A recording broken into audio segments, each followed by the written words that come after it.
નમસ્કાર, આધ્યાત્મિક મહાશક્તિમાં હું મોનાલી સોની આપ સૌનું સ્વાગત કરું છું। આજથી પવિત્ર પુરુષોત્તમ માસ શરૂઆત થઈ રહ્યો છે। પુરુષોત્તમ માસ એટલે કે અધિક માસ। શા કારણે 3 વર્ષે અધિક માસ આવે છે તેની પાછળ શાસ્ત્રોયુક્ત કારણો આપણે જોઈએ તો દર વર્ષે જેવી રીતે 12 માસ હોય છે, વર્ષના 12 મહિના હોય છે, પરંતુ સૂર્ય અને ચંદ્રની જે ગતિ છે તે બંને વચ્ચેના તફાવતને સંતુલિત કરવા માટે જે 13મો મહિનો આવે છે, જે દર 3 વર્ષે આવતો હોય છે, તે ગતિને સંતુલિત કરવામાં આવતા આ 13મા મહિના તરીકે અધિક માસની ઉજવણી કરવામાં આવે છે। અધિક માસ જે છે તેમને જે દેવ જે છે, જે પાલન કરતા સૃષ્ટિના પાલનહાર છે, તે વિષ્ણુ ભગવાનને સમર્પિત છે।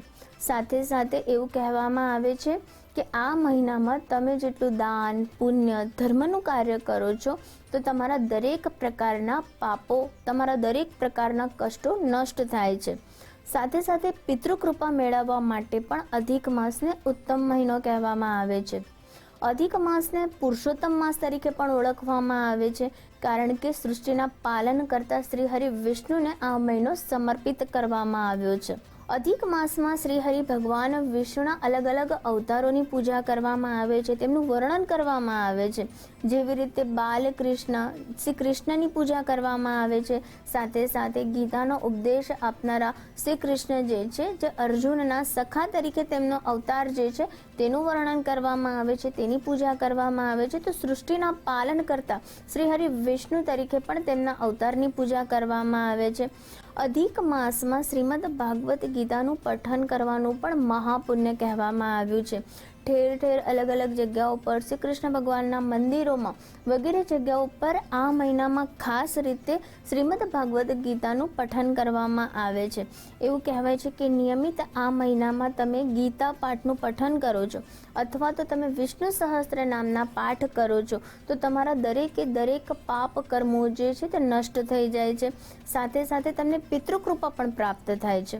અધિક માસમાં તમે તમારા પિતૃઓને પ્રસન્ન કરવા માટે શ્રાદ્ધ પણ કરી શકો છો, તેમના માટે ભજન કીર્તન પણ રાખી શકો છો, અથવા તો યથાશક્તિ તમે બ્રાહ્મણોને કોઈ પણ વસ્ત્રની દાન ભેટ આપી શકો છો, અન્નનું ભોજન તેમને કરાવી શકો છો, તો પણ શ્રી હરિ ભગવાન વિષ્ણુ પણ તમારા પર કૃપા વરસાવશે અને સાથે સાથે તમારા પિતૃઓની કૃપા પણ તમને પ્રાપ્ત થશે।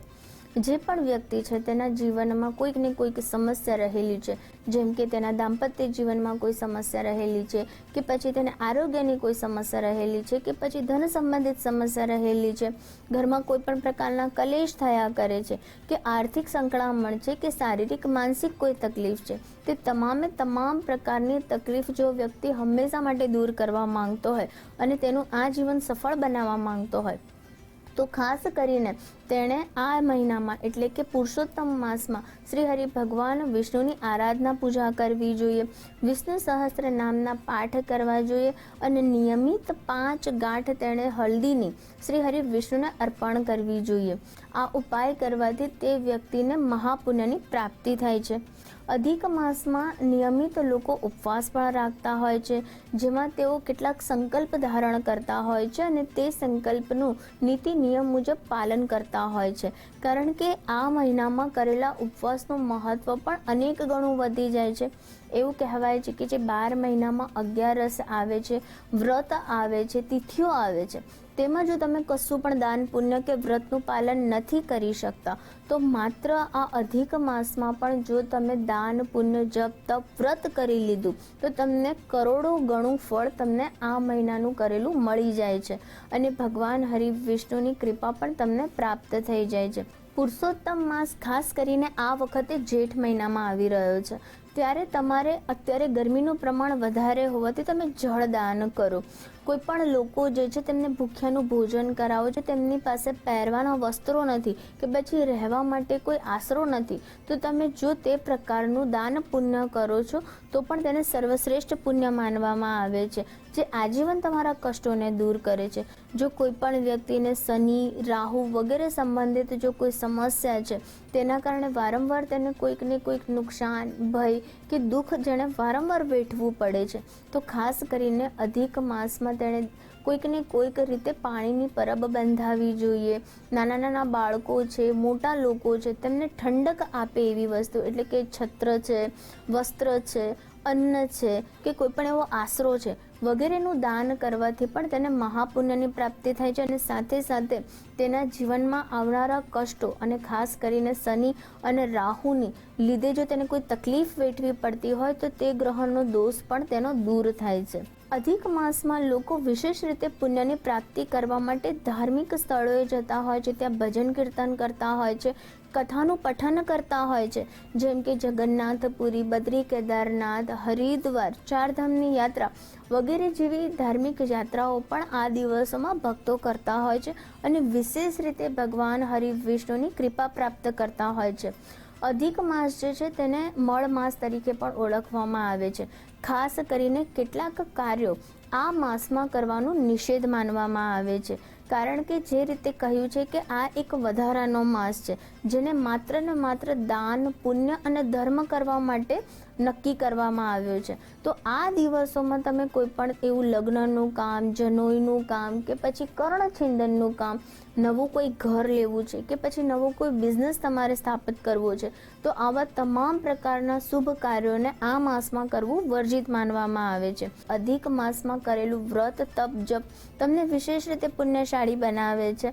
આ દિવસોમાં બની શકે તેટલું તમે ભૂખ્યાઓને ભોજન કરાવો અને દાન કરાવો, તેનું પણ વિશેષ મહત્વ શાસ્ત્રોમાં માનવામાં આવ્યું છે. અધિક માસ દરમિયાન વિશેષ રીતે પવિત્ર મંદિરો અને ધાર્મિક સ્થળો ઉપર શ્રીમદ ભાગવત કથાનું પઠન કરવામાં આવે છે. વિશેષ રીતે દાન પુણ્ય કરવામાં આવે છે. ભક્તિમાં જોડાવા માટેનો શ્રેષ્ઠ મહિનો એટલે અધિક માસ છે.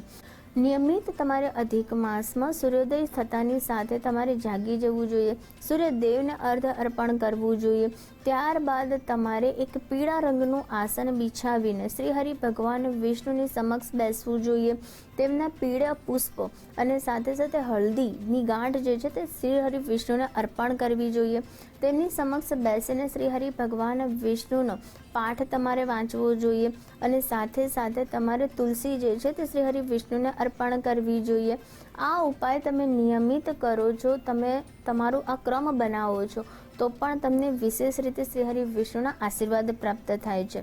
અધિક માસ દરમિયાન તમે પણ નિયમિત ભગવાન શ્રી હરિ વિષ્ણુની પૂજા અર્ચના કરો, તેમની ભક્તિ પ્રાપ્ત કરો, યથાશક્તિ દાન પુણ્ય કરો અને સાથે સાથે તમારા પાપ કર્મોને નષ્ટ થાય તે સાથે વિવિધ ઉપાયો અને વિવિધ ભક્તિ કરીને તમે પણ અધિક માસના પુણ્યનો લાભ લો.